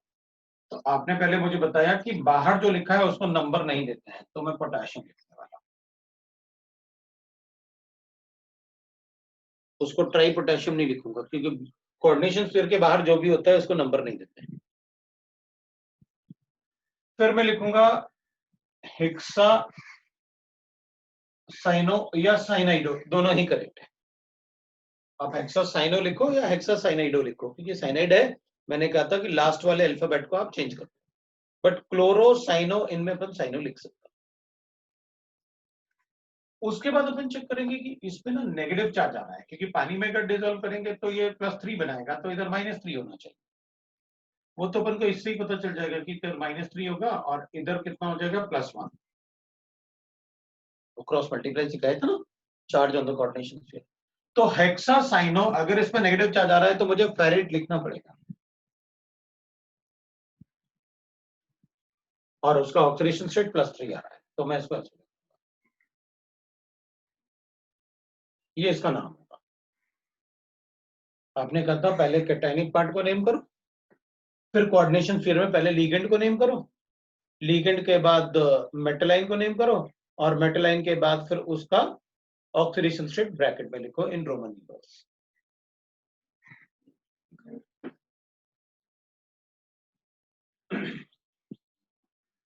फिर मैं इसमें लिखूंगा जैसे ये है, तो इसमें तो कोऑर्डिनेशन थियरी डायरेक्टली नेम करना है, तो इसमें पहले लिगेंड्स इन अल्फाबेटिकल ऑर्डर, तो ये एक्वा है और ये अमाइन है, तो जब फर्स्ट अल्फाबेट सेम होगा तो अपन सेकंड से चेक करते हैं, तो अपन क्या करेंगे अमाइन, तो ये हो जाएगा डाई अमाइन, डबल एम है क्योंकि अमोनिया है, डाई अमाइन डाई एक्वा और डाई क्लोरो। अब मेटल का नाम, इस पे पॉजिटिव चार्ज है तो अपन को ईएम लिखना पड़ेगा, मतलब क्रोमियम, नॉर्मल नहीं, क्रोमियम। और इसका चार्ज कितना होगा, तो अपन कहेंगे भाई 2 नेगेटिव इधर है और 1 पॉजिटिव रिमाइंडर है, तो अपन कैलकुलेट भी कर सकते हैं, x इज इक्वल टू 0 -2 0 और इज इक्वल टू +1 +3 आ रहा है चार्ज, तो अपन लिखेंगे क्रोमियम में चार्ज 3 हो गया, ये इसका नाम होगा।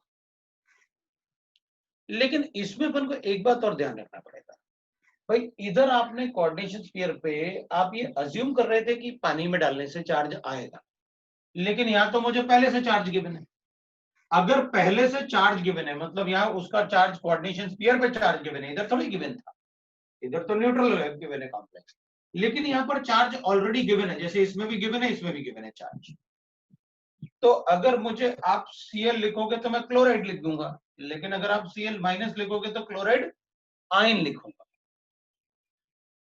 तो मैं क्या करूंगा, मुझे इसमें इसकी वजह से आयन भी लिखना पड़ेगा उसको, तो मैं यहाँ पर आयन भी लिखूंगा, ये होगा नाम, अगर आयन नहीं लिखूंगा तो गलत होगा नाम, तो अपन क्या करेंगे, अगर coordination sphere as a anionic या कैटायनिक गिवन हो, अपन को कैटायनिक या एनायनिक गिवन है, तो अपन को आयन भी लिखना पड़ेगा लास्ट में कि वो एक आयन है। इधर अगर कोऑर्डिनेशन स्फीयर के बाहर जो मेटल गिवन है उसको नंबर तो देते नहीं है, मतलब यहाँ पर 2 तो नहीं लिखने वाला, डाई कॉपर तो नहीं लिखने वाला, लेकिन एक बात को ध्यान रखना है अपन को कि अगर कोऑर्डिनेशन स्फीयर के बाहर जो अपन को मेटल लिखा हुआ है, वो मेटल अगर एक से ज्यादा ऑक्सीडेशन स्टेट में एग्जिस्ट करता है, जो मेटल अपन को कोऑर्डिनेशन स्फीयर से बाहर गिवन है, अगर वो मेटल एक से ज्यादा ऑक्सीडेशन स्टेट में एग्जिस्ट कर सकता है, तो आपको उसका ऑक्सीडेशन स्टेट बताना पड़ेगा। तो पोटेशियम तो सिर्फ एक में एग्जिस्ट करता है, इसलिए उसमें उसका कोऑर्डिनेशन राइट ना, उसका ऑक्सीडेशन स्टेट बताने की जरूरत नहीं थी, लेकिन इधर तो कॉपर +1 में भी हो सकता है और +2 में भी हो सकता है, तो फिर बताना कंपलसरी होगा कि वो कॉपर कौन सा है, +1 वाला या +2 वाला, तो फिर कहेंगे भाई अगर उसको +1 लेते हैं तो आयरन पे +4 चार्ज आ रहा है, जो कि पॉसिबल नहीं है, तो फिर क्या लेना पड़ेगा उसको +2, तो फिर अपन क्या लिखेंगे वहां पर, तो अपन कहेंगे भाई यहां पर ये कॉपर +2 है, इसलिए मैं इसको क्या लिखूंगा, कॉपर, वो क्यूप्रिक क्यूप्रिक लिखने की जरूरत नहीं है, सीधा लिखो कॉपर, और अपन को 2 लिखना पड़ेगा, मतलब ये कॉपर जो बाहर लिखा हुआ है, क्योंकि कॉपर के एक से ज्यादा ऑक्सीडेशन स्टेट है, तो मुझे बताना पड़ेगा कौन सा कॉपर, तो उसके बाद जैसे अपन लिखते हैं जैसे बता देते हैं, हेक्सासाइनो, और वाटर में डालेंगे तो यहाँ नेगेटिव चार्ज आएगा, तो फिर फेरिक 2, ये इसका नाम है।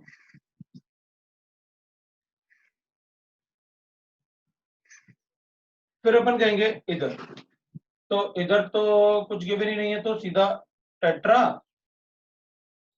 हाइड्रोक्साइड है ना ये, सो टेट्रा हाइड्रोक्साइडो, हाइड्रोक्साइडो,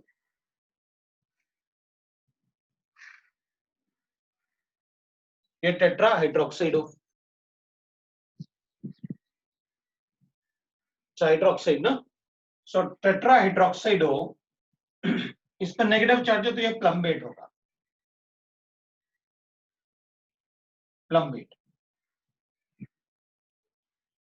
इस पे चार्ज कितना होगा 2, तो लिख देता हूं, और आयन लिखना कंपलसरी है क्योंकि ऑलरेडी वहां पर गिवन है अपन को 2 नेगेटिव, इसलिए अपन उसको आई लिखेंगे। ये तो इसमें अपन लिखेंगे भाई लिथियम है बाहर। जब भी हम कोऑर्डिनेशन स्फीयर को नाम करेंगे ना तो वहां कोई गैप नहीं आना चाहिए, वहां स्पेस नहीं होता है। स्पेस कब होता है? जब हम कोऑर्डिनेशन स्फीयर और बाहर वाले कैटायन को लिखें। जब हम बाहर वाले कैटायन या एनायन को लिखें और कोऑर्डिनेशन स्फीयर है तो उनके बीच में अपन गैप लिख सकते हैं, लेकिन जब हम कोऑर्डिनेशन स्फीयर को लिखेंगे कोई गैप नहीं आएगा। तो लिथियम के बाद अपन को दिस इज अ लिगेंड है हाइड्राइड, H नेगेटिव लिखा ना अपन ने, तो हाइड्राइडो, सो टेट्राहाइड्राइडो, क्योंकि 4 H है, टेट्राहाइड्राइडो, सो दिस इज टेट्राहाइड्राइडो। और अगर नेगेटिव चार्ज है इसके पास, क्योंकि इस पे पॉजिटिव चार्ज होगा, तो एल्यूमिनियम की जगह अपन को लिखना पड़ेगा एल्यूमिनेट।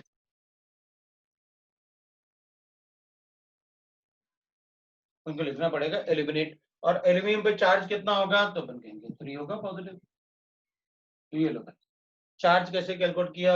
लिथियम पे +1 है और H पे माइनस, हाइड्राइड्स है ना, हाइड्रोजन पे नेगेटिव चार्ज होता है मेटल हाइड्राइड्स में, तो ये Al ये -1 है। तो अपन क्या करेंगे भाई, इधर एल्यूमिनियम कितना होना चाहिए, इसका +1 है, इधर -4 है, तो इसको +3 होना चाहिए। इसकी बात कर लेते हैं।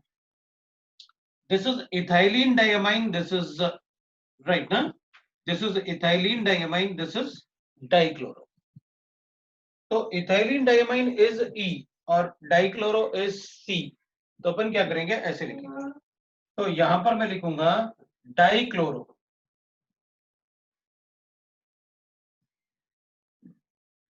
फिर मैं लिखूंगा di ethylene diamine, single M, di ethylene diamine. उसके बाद अपन क्या लिखेंगे, मेटल का नाम क्या गिवन है अपन को, कोबाल्ट। इस पे क्या चार्ज आएगा, पॉजिटिव, इसलिए उसे कोबाल्टेट नहीं लिखेंगे, उसको सिर्फ कोबाल्ट लिखेंगे। चार्ज कितना है कोबाल्ट पे, 3, मैंने लिख दिया। फिर उसके बाद क्लोराइड। अब उसके बाद इसमें तो वाटर ऑफ क्रिस्टलाइजेशन भी है, तो वाटर ऑफ क्रिस्टलाइजेशन लिखो। कैसे, 5 वाटर। मैंने आपको बताया था कि वाटर ऑफ क्रिस्टलाइजेशन को आप वाटर ही लिखोगे, तो भी गॉट इट। सो अब इसमें एक पार्ट और अपन को लिखना होगा, ये डाइक्लोरो है,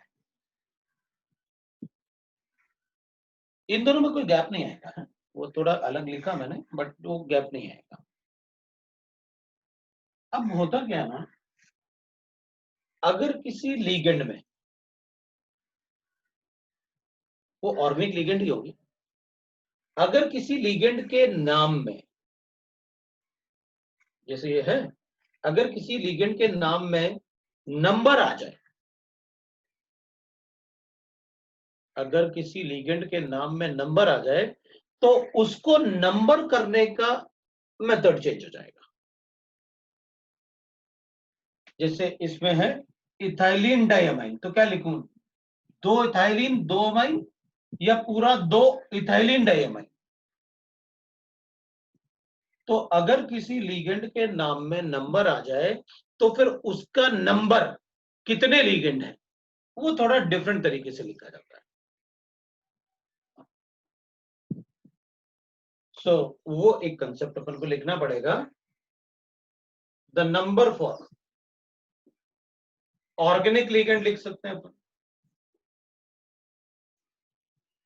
या अपन बोल सकते हैं द नंबर फॉर लीगेंड्स जिनके नाम में नंबरिंग होती है।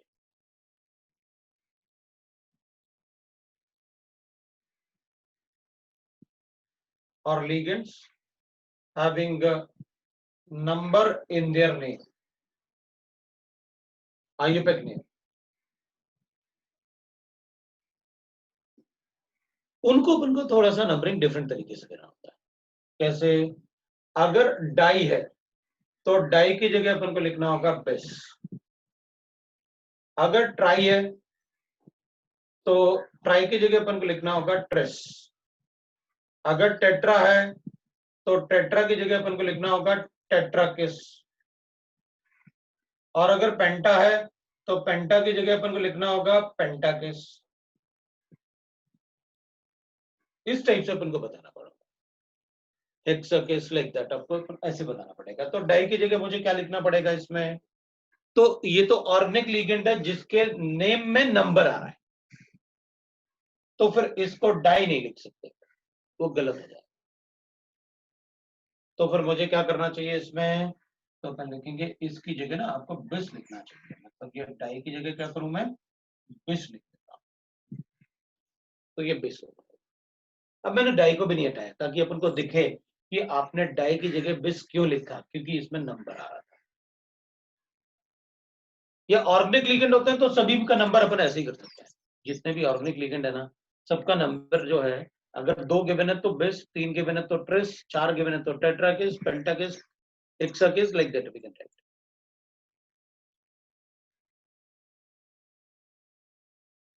सो this is what we say that कि भाई ये हो गया हमारे लिए क्या? कोऑर्डिनेशन।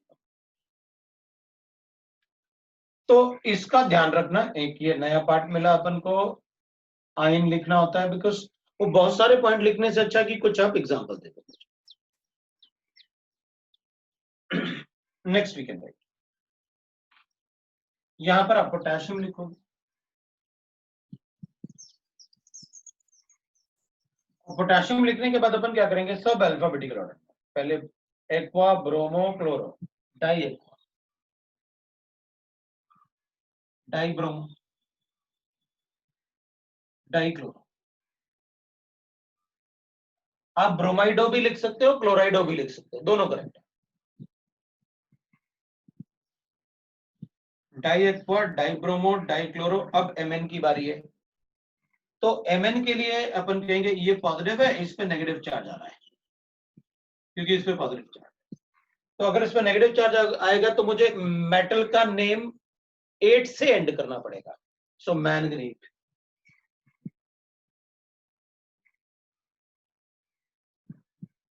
चार्ज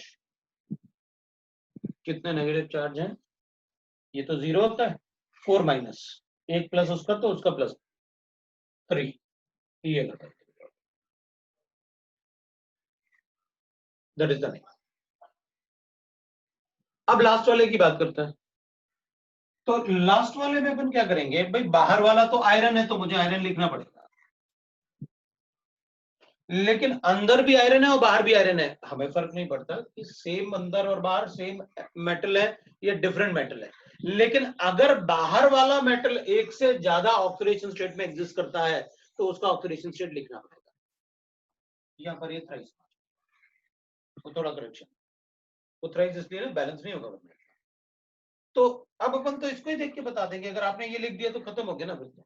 क्यों? क्योंकि इधर क्रॉस मल्टीप्लाई करते हैं ना, इधर 4 नेगेटिव आएगा और इधर +3 आएगा। वो तो अपन को पता ही है कैटाइन एनाइन से कैसे बनाते हैं। भाई जैसे अपन बनाते हैं ना Al2SO4, तो Al2SO4 कैसे बनाते हैं? जितना इस पे चार्ज है वो इधर लिखेंगे, जितना इस पे चार्ज है वो इधर लिखेंगे, खत्म हो गया। तो इसको लिखने के बाद आपने बता दिया ये +3 है, इसका मतलब है यहाँ पर मुझे 3। और फिर अपन क्या लिखेंगे? तो आयरन हो गया बाहर वाला, उसको नंबर तो देते नहीं है। और वैसे भी अपन को पता है ना, जैसे अपन लिखते हैं ना Al2SO4, तो अपन ऐसे लिखते हैं ना। अपन क्या करते हैं? इसको ट्वाइस लिखेंगे, इसको थ्राइस लिखेंगे, तो चार्ज बैलेंस हो गया। और फिर अपन ऐसे थोड़ी लिखेंगे डाई एल्यूमिनियम ट्राइसल्फेट, ऐसे थोड़ी लिखा जाता है। एल्यूमिनियम सल्फेट लिखेंगे अपन, या ऐसे थोड़ी लिखेंगे एल्यूमिनियम ट्राइसल्फेट, नहीं, एल्यूमिनियम सल्फेट लिखो, चार्ज अपने आप बैलेंस हो जाएगा। इसका मतलब है इस 3 का कोई रोल नहीं होगा ये टेक्निक, क्योंकि जब अपन एल्यूमिनियम सल्फेट लिखते हैं तो इसका कोई रोल नहीं होता, इसका भी कोई रोल नहीं। तो अपन क्या करेंगे? यहां पर इस 3 का कोई रोल नहीं होगा, बस ये नाम लिखना है। तो अपन क्या करेंगे? हेक्सासाइनो, अपन लिखेंगे हेक्सासाइनो।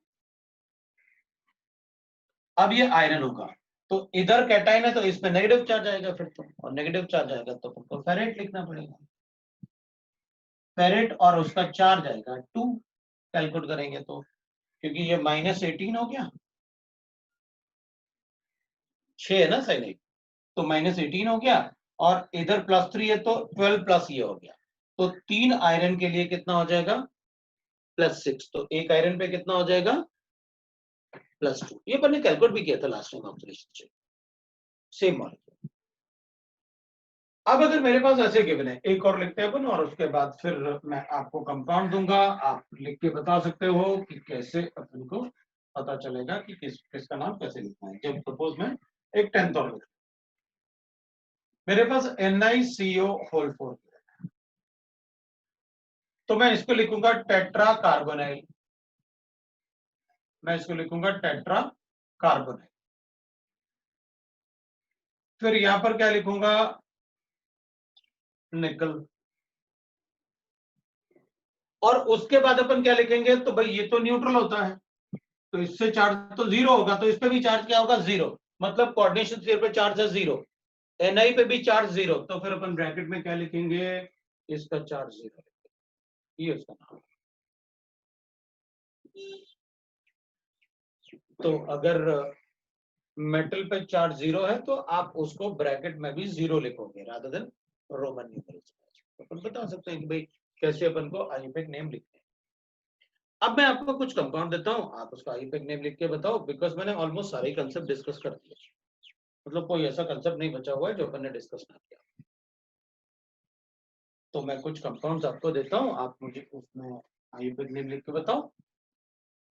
तो व्हाट आई थिंक, मतलब आपको अब आईयूपैक नेमिंग आना चाहिए, ठीक है।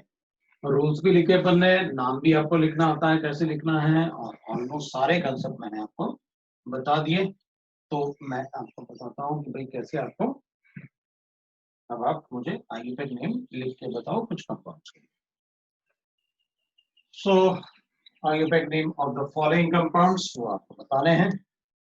चलो लिखते हैं फिर अपन, मेरे पास ऐसे गिवन है, क्वेश्चन लिखा अपन ने, right the IUPAC name of the following compound, तो मेरे पास ऐसे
कंपाउंड है, इनको हमें लिख के बताना है।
क्या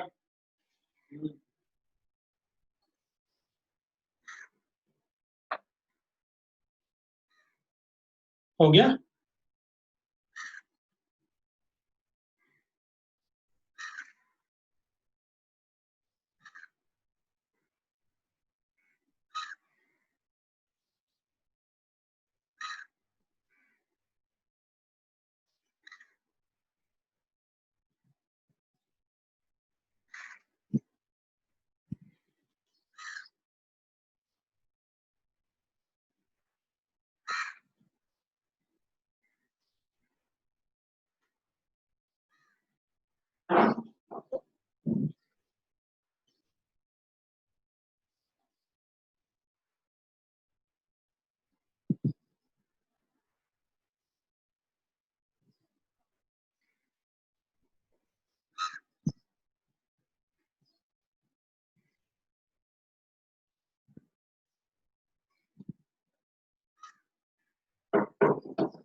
शुरू करते हैं।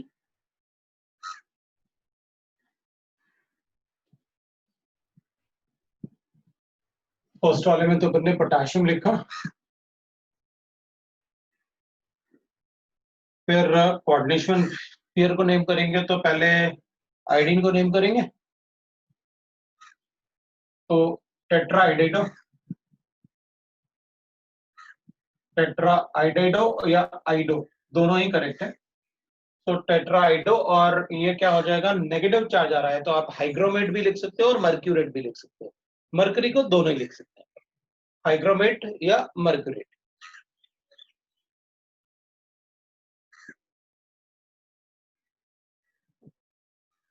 चार्जेस 2, तो आप इसको हाइग्रोमेट भी लिख सकते हो आप और मर्क्यूरेट भी लिख सकते हो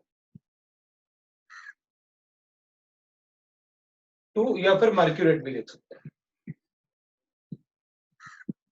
मैं यहाँ पर लिख देता हूँ और मर्क्यूरेट, ये दोनों ही करेक्ट है। मरकरी में मर्क्यूरेट लिख सकते हैं, बट आप आयरनेट नहीं लिख सकते।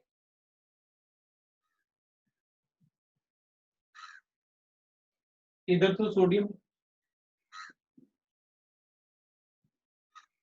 अल्फाबेटिकल ऑर्डर, ये न्यूट्रल लिगेंड होगा, ये 0। अगर जैसे इस पे देखो ना, मैंने चार्ज दिया था आपको, क्योंकि NO न्यूट्रल भी होता है और NO कैटायनिक भी होता है। जब कैटायनिक होता है तो अपन को गिवन होता है कि वो कैटायनिक है, अगर गिवन नहीं है तो आप हमेशा न्यूट्रल एज्यूम करो। This is nitrosyl, this is पेंटासाइन।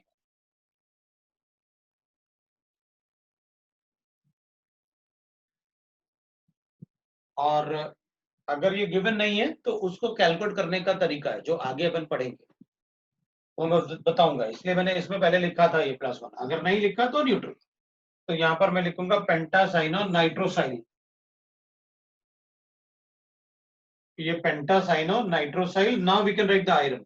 तो अगर ये न्यूट्रल है तो इसकी वजह से 5 नेगेटिव चार्ज, ये +2 तो ये +3 हो जाएगा। तो मैं लिखने वाला हूं फेरेट 3। फेरेट क्यों लिखा आपको पता है मैंने फेरेट क्यों लिखा? एवरीबडी नोज दैट, क्योंकि फेरेट इधर अगर वाटर में डिसॉल्व करेंगे तो इस पे नेगेटिव चार्ज है और कोऑर्डिनेशन स्फीयर पे नेगेटिव चार्ज है। कैटाइन पहले लिखा हुआ है, एनाइन बाद में, तो 8 आएगा। अगर पहले कोऑर्डिनेशन स्फीयर है और बाद में एनाइन लिखा हुआ 8 नहीं आएगा, क्योंकि ऑब्वियसली बात है ये एनाइन है तो कोऑर्डिनेशन स्फीयर पे है। इसमें अपन लिखेंगे दैट इज पेंटा एक्वा।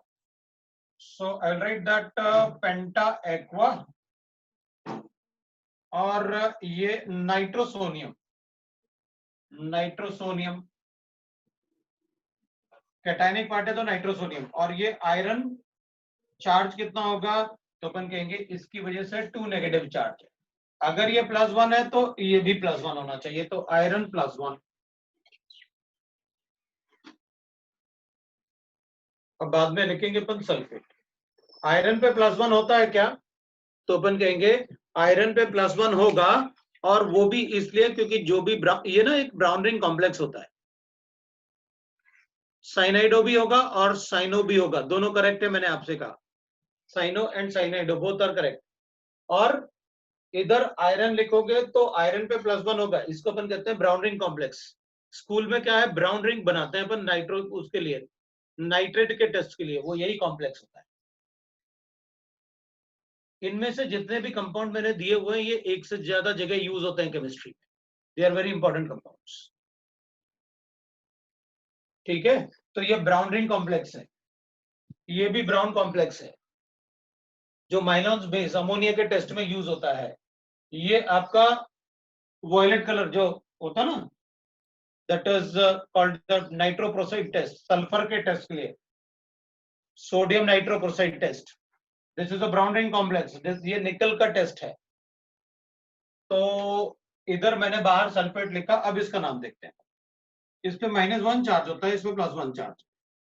तो अपन क्या करेंगे, ओवरऑल चार्ज इस पे 0 हो जाएगा, रिमाइंडर कुछ भी नहीं है, क्योंकि ना तो आपने कैटायनिक पार्ट एनायनिक पार्ट लिखा ना कैटायनिक पार्ट लिखा, तो मैं क्या करूंगा, इसमें लिखूंगा बिस ऑर्गेनिक लिगेंड 2 बार, इसके तो नाम में ही डाई आ रहा है, डाइमिथाइल ग्लाइऑक्साइड ऑर्गेनिक लिगेंड, वो भी एनायनिक, तो डाइमिथाइल ग्लाइऑक्साइमेटो, थोड़ी देर पहले बताया भी था मैंने। और इधर लिखेंगे अपन निकल, चार्ज उस पे +2 है, लेकिन ओवरऑल चार्ज कुछ भी नहीं है इस पे कोऑर्डिनेशन स्फीयर पे। अगर कोऑर्डिनेशन स्फीयर पे चार्ज होता है तो अपन कहते हैं कि नेगेटिव चार्ज है, चलो फिर उसको 8 लिखते हैं। इधर तो इस पे कुछ भी चार्ज नहीं, 0, तो नॉर्मल नेम होगा। दिस विल बी एसिटाइल और ये अमाइन, मतलब एसिटाइल में AC आएगा और अमाइन में AM आएगा, मतलब पहले मुझे यही लिखना है, तो मैं लिखूंगा बिस एसिटाइल एसिटोनेटो,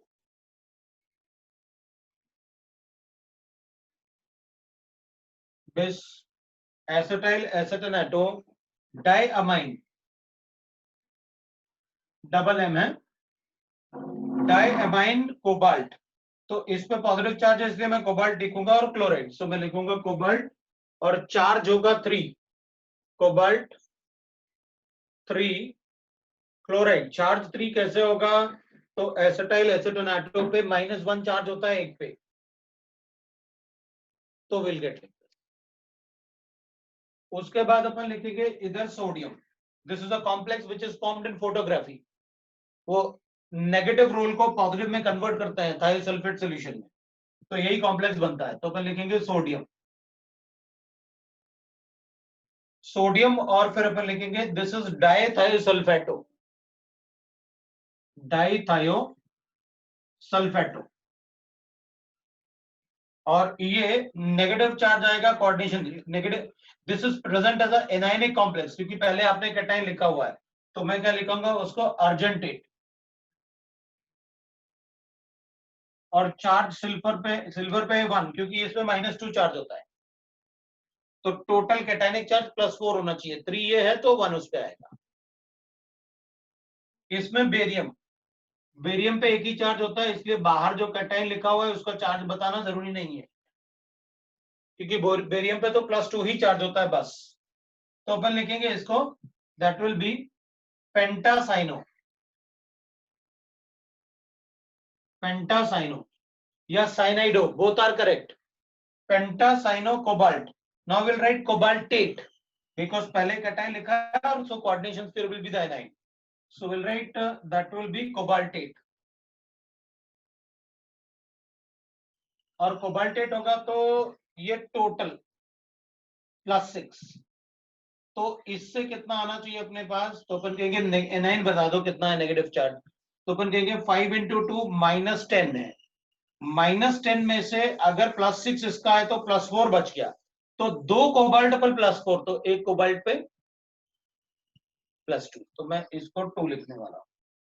वैसे अपन को कैलकुलेट करना भी आता है, वो x वाले मेथड से कैलकुलेट करना आता है, अगर कैलकुलेट करना चाहे तो बता सकते हैं अपन कैसे, चार्ज ऑक्सीडेशन स्टेट कैसे कैलकुलेट करते हैं, अपन लिखते हैं 3 × 2 बेरियम की वजह से, +2 × 3 ना, सो +2 चार्ज था और मैंने उसको मल्टीप्लाई बाय 3 किया, फिर मैंने क्या करना है 2 कोबाल्ट ना, कोबाल्ट के लिए कैलकुलेट करना है तो 2x लिखो, प्लस 2 × -1, ये 10 × -1, क्योंकि वहां पर कितना है 5 × 2 = 10 और -1, सो मैं इसको डायरेक्टली -10 लिख रहा हूं, और टोटल हो गया 0, तो x का वैल्यू आया मेरे पास, ये तो 6 हो जाएगा, तो x का वैल्यू आया 2, मतलब चार्ज है 2, तो वो ऑक्सीडेशन स्टेट से कैलकुलेट करना आता है अपन को, ये आयोपेक नेमिंग है। तुम्हारा स्कूल का टाइम हो गया, मैं आपको होमवर्क 5 मिनट में भेजता हूँ, क्या होगा, ठीक है ना, शीट से होमवर्क में 5 मिनट में भेजता हूँ तुमको, कल सारा डाउट डिस्कस कर लेना, संडे को you are having a test, तो जो भी आपके सॉल्यूशंस के डाउट्स होंगे, स्टीरियोकेमिस्ट्री के डाउट्स होंगे, DPP7 भी डिस्कस करेंगे कल, तो अपने डाउट पूछ लेना, बॉन्डिंग वगैरह सबके, उसके बाद अपन क्लास डिस्कस करेंगे, तो दैट इज ऑल।